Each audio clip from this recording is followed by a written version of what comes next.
भारतीय जनता पार्टीचे राहुरीचे आमदार शिवाजीराव कर्डिले यांचं आज दुःखद निधन झालं। मी भारतीय जनता पार्टीच्या वतीने त्यांना भावपूर्ण श्रद्धांजली अर्पित करतो। मागच्या अनेक वर्षांपासून सामाजिक कार्यात राहून जनतेची सेवा करण्याचं काम शिवाजीराव कर्डिले यांनी अतिशय आनंदाने केलं होतं।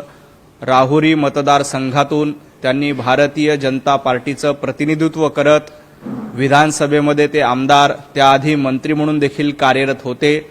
असा आमचा एक लढवय्या कार्यकर्ता, लढवय्या नेता आज आपल्यातून निघून गेलाय।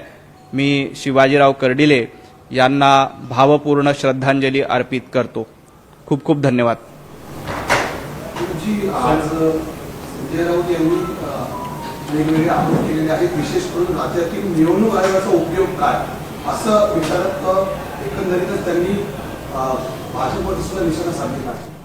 खरं तर उभाटा गटाचे पगारी नेते संजय राऊत यांना निवडणूक आयोगावर बोलण्याचा अधिकार नाही। ज्या पद्धतीनं लोकसभेला उभाटा गटाला जास्त जागा मिळाल्या त्यावेळेला निवडणूक आयोगाबद्दल संजय राऊत चकार शब्दांनी बोलत नव्हते आणि आज मात्र निवडणूक आयोगावर शंका घेतायत। खरं तर महाविकास आघाडीला आता पराभवाची भीती सतावते। येणाऱ्या स्थानिक स्वराज्य संस्थांच्या निवडणुकीत, येणाऱ्या मुंबई महापालिकेच्या निवडणुकीत उभाटा गटाचा आणि महाविकास आघाडीचा पराभव होणार हे जवळपास निश्चित आहे। त्यामुळे पराभवाच्या भीतीने उभाटा गट आणि संजय राऊत यांना नैराश्य आलंय आणि त्या नैराश्यातून अशा पद्धतीचे आरोप ते करतायत। निवडणुका 1-2 महिने पुढे ढकलला तर काय फरक पडतो असं त्यांनी निवडणुका पुढे ढकलण्याचा उभाटा गटाचा डाव आहे। त्यांना माहिती आहे की आता जनता आनंदात आहे, आता लोक खुशीत आहेत आणि अशा परिस्थितीत निवडणुका झाल्या तर आपली पळताभुई थोडी होईल, आपल्या सगळ्यांचा पराभव होईल याची कल्पना पगारी नेते संजय राऊत यांना झालेली आहे। त्यामुळे निवडणूक पुढे ढकलावी अशा पद्धतीची मागणी संजय राऊत आणि उभाटा गटाकडून होते।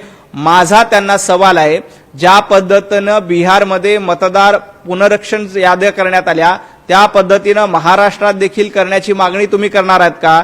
एकीकडे बिहारमध्ये आम्ही SIR केलं तेव्हा तुमचा त्याला विरोध होता आणि आता महाराष्ट्रामध्ये निवडणुका पुढे ढकलण्याचं नाटक तुम्ही करतायत, कारण जनता जनार्दन तुम्हाला पराभूत करणार आहे आणि या पराभवाच्या भीतीतून पळ काढण्याचा हा प्रयत्न संजय राऊत आणि उभाटा गटाचा आहे। पण संजय राऊत असं म्हणतात की मुख्य निवडणूक अधिकारी जे आहेत ते केंद्राच्या आदेशावर चालतात। खरं तर निवडणूक आयोग हे स्वातंत्र्य आणि स्वायत्त संस्था आहे, ते कुणाच्याही आदेशावर चालत नाही। संजय राऊत मात्र दिल्लीच्या आदेशाने चालतात। संजय राऊत सोनिया गांधींच्या आदेशाने चालतायत, संजय राऊत राहुल गांधींच्या आदेशाने चालतायत। ज्या पद्धतीनं राहुल गांधींनी मतचोरी म्हणून भुई थोपटण्याचा प्रयत्न केला, अगदी तशाच पद्धतीनं संजय राऊत राहुल गांधींच्या आदेशानुसार संजय राऊत राहुल गांधींची सुपारी घेऊन महाराष्ट्रामध्ये नक्षल्यांचा अजेंडा आणि राहुल गांधींचा अजेंडा पुढे रेटण्याचं काम करतायत। नोटबंदीवर त्यांनी टीका केली आहे, ते म्हणतात की नोटबंदीमुळे कसलाच फायदा झाला। नोटबंदीमुळे संजय राऊत यांच्या पोटामध्ये दुखणं साहजिक आहे। कोट्यावधी रुपयाचा मलिदा संजय राऊत यांनी नोटबंदीच्या आधी काळ्या पैशाचं रूपाने कमवला असेल आणि हा मलिदा आपल्याला पचवता आला नाही आणि नोटबंदीमुळे मला जी माहिती आहे की नोटबंदीच्या काळात संजय राऊत यांचं करोडो रुपयाचं नुकसान झालंय। त्यांना या ब्लॅकच्या नोटा पुन्हा बदलून घेता आल्या नाहीत अशी माझी शंका आहे। त्यामुळे संजय राऊत यांची नोटबंदी जेव्हापासून झाली तेव्हापासून संजय राऊत नोटबंदीवर टीका करतायत। खरं तर नोटबंदीमुळे सर्वसामान्य माणसाला एक पारदर्शकता आली, परंतु संजय राऊत यांचे कदाचित काळे असलेले पैसे, संजय राऊत यांचा ब्लॅक मनी कदाचित त्यांना व्हाईट करता आला नाही। त्यामुळं काळ्याचं पांढरं करता आलं नसल्यामुळं संजय राऊत यांच्या पोटात दुखतंय। त्यांचं कोट्यावधी रुपयाचं नोटबंदीमध्ये नुकसान झालेलं असेल, कारण यांनी मलिदा खाल्लेला आहे। लोकांच्या टाळूवरचं लोणी संजय राऊतांनी खाल्लेलं आहे। लोकांचा मलिदा खाण्याचं काम संजय राऊतांनी केलंय आणि नोटबंदीच्या काळात यांना ते पचवता आलं नाही, त्यामुळे ते नोटबंदीवर टीका करतायत। बोगस नोटा बाजारामध्ये त्याच पद्धतीने बोगस आधार कार्डचा घुसवट आहे, त्या माध्यमातून बोगस मतदार नोंदणी केली जाते आणि माध्यमातून निवडणुका जिंकल्या जातात असा त्यांचा. खरं तर संजय राऊत स्वतः बोगस आणि फसवेगिरी करण्यात एक्सपर्ट आहेत. आपल्याला कल्पना आहे की पत्राचाळीमध्ये कशा पद्धतीनं बोगसगिरी आणि फसवेगिरी त्यांनी केली आहे. राहिला प्रश्न आधार कार्डचा, तर या प्रकरणामध्ये सरकार योग्य ती कारवाई करेल, त्याची दखल सरकारी पातळीवर नक्कीच घेतली जाईल. गुजरातप्रमाणे महाराष्ट्रात सुद्धा भ्रष्टाचारी जे मंत्री आहेत त्यांचे सुद्धा राजीनामे घेतले पाहिजेत असं. खरं तर गुजरात पॅटर्न भारतीय जनता पार्टीमध्ये राबवायची गरज नाही. हा पॅटर्न राबवायचा असेल तर उभाटा गटामध्ये त्यांनी राबवला पाहिजे. ज्या पद्धतीनं उभाटा गटामध्ये संजय राऊत स्वतःच आपले प्रतिपक्ष प्रमुख असल्यासारखं वागतायत. गेल्या काही दिवसापासून संजय राजाराम राऊत हे उभाटा गटाचे प्रतिपक्ष प्रमुख झालेले आहेत. उद्धवजी ठाकरे यांना न विचारता काँग्रेसच्या नेत्यांची दिल्लीकडे जाऊन तक्रार करतात. राज ठाकरे उद्धवजी ठाकरे यांना न विचारता मनसेच्या युतीची घोषणा करतायत. त्यामुळे संजय राजारामजी राऊत हे प्रतिपक्ष प्रमुख उभाटा गट झालेला आहेत. त्यामुळं गुजरात पॅटर्न राबवायचा असेल तर तो गुजरात पॅटर्न उभाटामध्ये राबवण्याची गरज आहे. संजय राऊत यांच्यासारखं नेतृत्व जर का उभाटा गटामध्ये असेल तर उभाटा गटाची याच्यापेक्षा वाईट अवस्था होईल. त्यामुळं उद्धवजी ठाकरे यांनी आपल्या पक्षामध्ये गुजरात पॅटर्न राबवावा आणि अशा पद्धतीचे प्रतिपक्षप्रमुख झालेले संजय राऊत यांना बाजूला हटवून उद्धव ठाकरे गटाची सुव्यवस्थित व्यवस्था करावी. संजय राऊत असं म्हणतात की महाराष्ट्राच्या मंत्रिमंडळामध्ये फडणवीस वगैरे सगळे मंत्री ही भ्रष्ट आणि कामचुकार आहेत, पण त्यांना काढलं जात नाही कारण भ्रष्ट मंत्र्यांचा मलिदा केंद्राकडे. खरं तर संजय राऊत असं म्हणतायत की देवेंद्रजी फडणवीस हे सुपरस्टार आहेत. निश्चितपणे देवेंद्रजी फडणवीस हे महाराष्ट्राचे सुपरस्टार आहेत, तर संजय राऊत हे महाराष्ट्रातील लूजर स्टार आहेत. आजपर्यंत सगळ्या निवडणुका हारण्याचं काम संजय राऊत आणि उभाटा गटाचं झालेलं आहे. त्यामुळं देवाभाऊ सुपरस्टार तर संजय राऊत हे लूजर स्टार आहेत. आजपर्यंत राऊतांच्या नेतृत्वात किंवा उभाटा गटाच्या नेतृत्वात त्यांना एकदाही यश मिळालं नाही.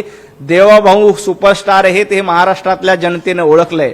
देवाभाऊंची कारकीर्द महाराष्ट्रातल्या जनतेला माहिती आहे.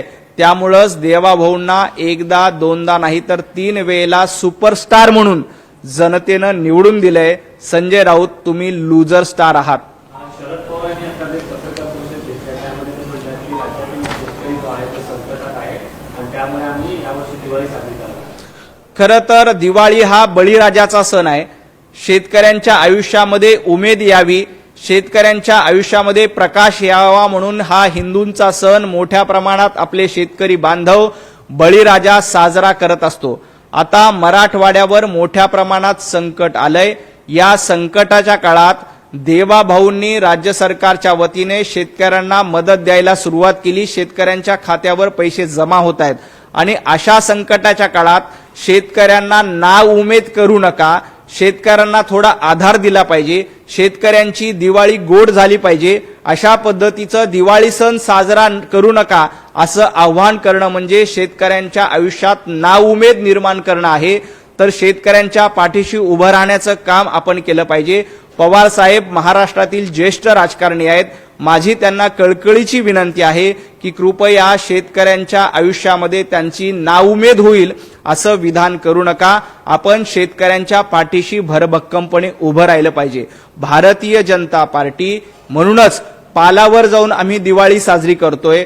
भटके, वंचित जे पालावर समाज राहतात या लोकांसोबत जाऊन भारतीय जनता पार्टीचे आमदार, भारतीय जनता पार्टीचे मंत्री, पदाधिकारी, खासदार हे त्यांच्यासोबत जाऊन दिवाळीचा फराळ करणार आहेत. प्रत्येकाच्या आयुष्यामध्ये उमेद आली पाहिजे, प्रत्येकाच्या आयुष्यामध्ये प्रकाश आला पाहिजे, यासाठीचा हा सण आहे. त्यामुळे आम्ही शेतकऱ्यांसोबत जाऊन दिवाळी साजरी करतोय, आम्ही पालावर जाऊन दिवाळी साजरी करतोय. माझी आदरणीय पवार साहेबांना विनंती आहे की शेतकऱ्यांचा हा सण आहे, हिंदूंचा हा सण आहे. कृपया शेतकऱ्यांना नाउमेद करू नका. आपण दिवाळी साजरी करायची नसेल तर ठीक आहे, परंतु शेतकऱ्यांच्या आयुष्यामध्ये गोडवा निर्माण करण्यासाठी त्यांना फराळ देऊन त्यांच्या आयुष्यातला गोडवा निर्माण करण्याचा आपण प्रयत्न केला तर महाराष्ट्र नक्कीच तुमचा सन्मान करेल. या अतिवृष्टीमध्ये जे शेतकरी होते त्यांना काल सिंधुदुर्गमध्ये निलेश राणेंच्या हस्ते ऑनलाईन असलेल्यांच्या चेकचं वाटप करण्यास सुरुवात झालेली आहे. तरी संजय राऊत म्हणतात तुम्ही फक्त घोषणा करता, शेतकऱ्यांना पॅकेजची मदत काहीच देत नाही. खरं तर संजय राऊत एसी मध्ये बसून बोलतात. सामना कार्यालयामध्ये बसायचं किंवा घराच्या बाहेर पत्रकार परिषद घ्यायचं याच्या पलीकडे संजय राऊत यांना काही काम नाही. तुम्ही आज मराठवाड्यातल्या शेतकऱ्यांकडे जाऊन बघा, तुम्ही कोकणातल्या शेतकऱ्यांकडे जाऊन बघा. मोठ्या प्रमाणात थेट बँकेच्या माध्यमातून त्यांच्या खात्यावर पैसे मिळायला सुरुवात झालेली आहे. प्रत्येक शेतकऱ्यांच्या खात्यामध्ये दिवाळीपूर्वी मदत दिली जाईल. जवळपास 32,000 कोटींचं पॅकेज देवाभाऊंनी आपल्या शेतकऱ्यांसाठी दिलंय आणि त्याचं वितरण शेतकऱ्यांची दिवाळी गोड करण्याचं काम राज्य सरकारच्या वतीनं केलं जातंय.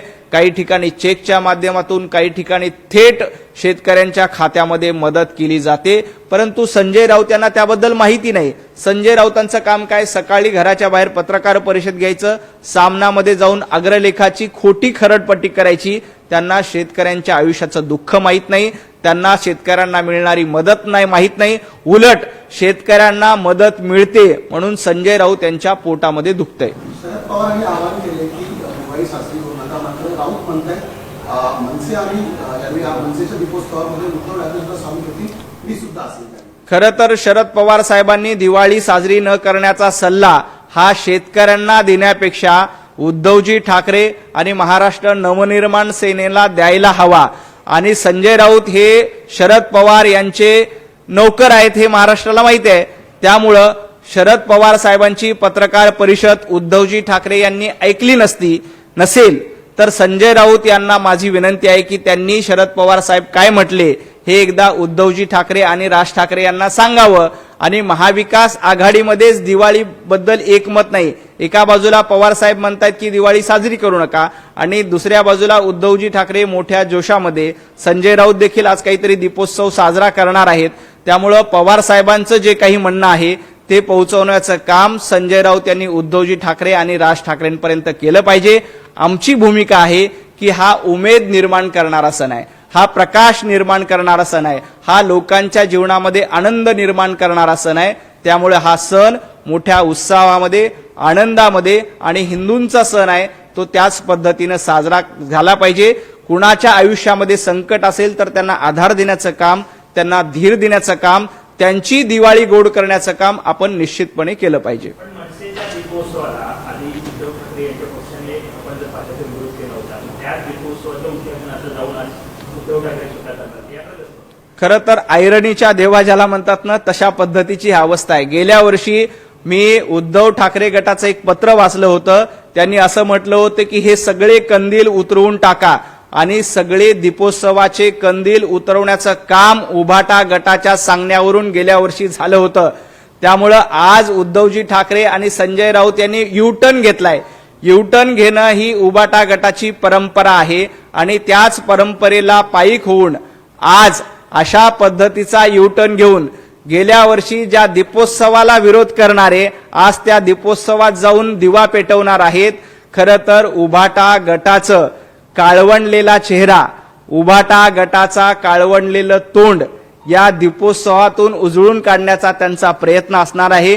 परंतु महाराष्ट्रातल्या जनतेला माहित आहे त्यांनी कशा पद्धतीनं राज ठाकरे यांना त्रास दिला, त्यांनी कशा पद्धतीनं राज ठाकरे यांचे नगरसेवक फोडले, त्यांनी कशा पद्धतीनं गेल्या वर्षी दिवाळीचा उत्सव बंद पाडण्याचा प्रयत्न केला होता. उभाटा गटाच्या पदाधिकाऱ्यांनी निवडणूक आयोगाकडे तक्रार करून गेल्या वर्षी दीपोत्सव बंद केला होता. जो दीपोत्सव त्यांनी बंद केला होता त्याचं उद्घाटन करण्याची वेळ उद्धवजी ठाकरे यांच्याकडे आली. त्यामुळं ऐरणीच्या देवा काय ते आज महाराष्ट्राला कळलंय. विजय वडेट्टीवारांनी एक आरोप सरकारवरती केलाय. कृषी उत्पन्न बाजार समितीचं व्यवस्थापकीय मंडळ जे आहे ते आता नामशेष केलं जात आहे, असं तिराच अर्थाने काढलं. म्हणजे राजकीय पक्षाची त्यामध्ये युक्ती आहे आणि मलिदा खाण्याचा प्रकार हा पणन मंत्र्यांचा आहे, कारण पणन मंत्र्यांना हे सगळे अधिकार असणार आहे. खरं तर मलिदाबद्दल विजय वडेट्टीवार यांनी बोलावं. विजय वडेट्टीवार जी मलिदाची माहिती काढली आणि 2.5 वर्षाच्या काळामध्ये कोणी कुठे कसा मलिदा खाल्ला हे जर का महाराष्ट्राला आम्ही सांगायला लागलो तर काँग्रेसची पळता भुई थोडी होईल. आपल्या पक्षामध्ये 2.5 वर्षाच्या कारकिर्दीमध्ये आणि त्याच्या आधी 15 वर्ष महाराष्ट्रामध्ये सरकार असताना मलिदा कशा पद्धतीनं कोणी लाटला हे जर का आम्ही सांगायला लागलो तर तुम्हाला तोंड दाखवायला जागा देखील मिळणार नाही. एबीपी माझा, उघडा डोळे बघा नीट.